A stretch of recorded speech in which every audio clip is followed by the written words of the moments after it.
السلام علیکم۔ آج ایک سوال ہے ان لوگوں سے جو مسلسل یہ کہتے ہیں کہ ایران اور اسرائیل کی لڑائی اسلام اور کفر کی جنگ ہے۔ بھائی ذرا یہ فلسفہ ہمیں بھی سمجھا دیں۔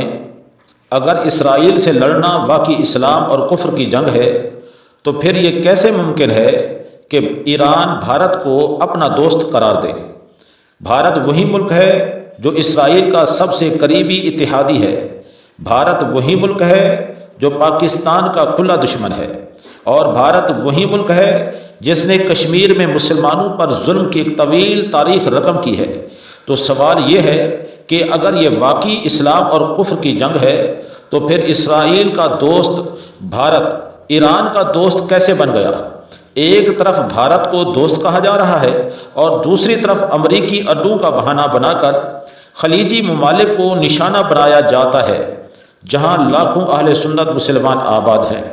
ایک اندازے کے مطابق، خبر کے مطابق گزشتہ 15 دنوں میں تقریباً 1440 حملے کیے ہیں، ڈرون حملے خلیجی ممالک پر ایران نے۔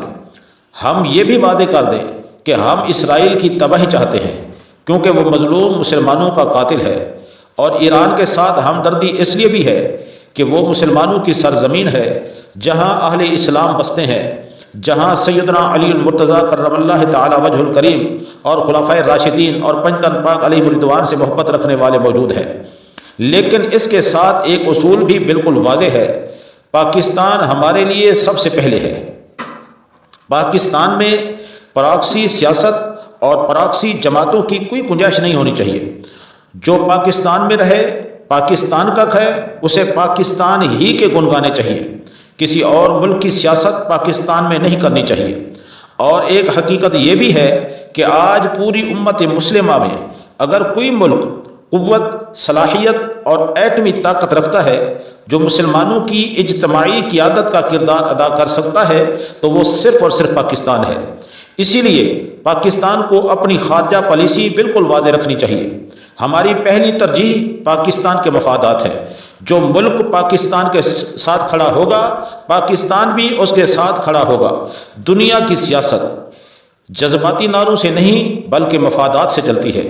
اس لیے سادہ سی بات سمجھ لیں، یہ جنگ اسلام اور کفر کی جنگ نہیں ہے، یہ ریاستوں کے مفادات اور سیاسی طاقت کی جنگ ہے۔ اور جو لوگ اسے اسلام اور کفر کی جنگ بنا کر پیش کر رہے ہیں وہ یا تو حقیقت کو نہیں سمجھ رہے یا پھر لوگوں کو جذباتی نعروں کے ذریعے غلط فہمی میں ڈال رہے ہیں۔ لہذا امت کو نعرے نہیں، حقیقت سمجھنے کی ضرورت ہے۔ السلام علیکم ورحمۃ اللہ وبرکاتہ۔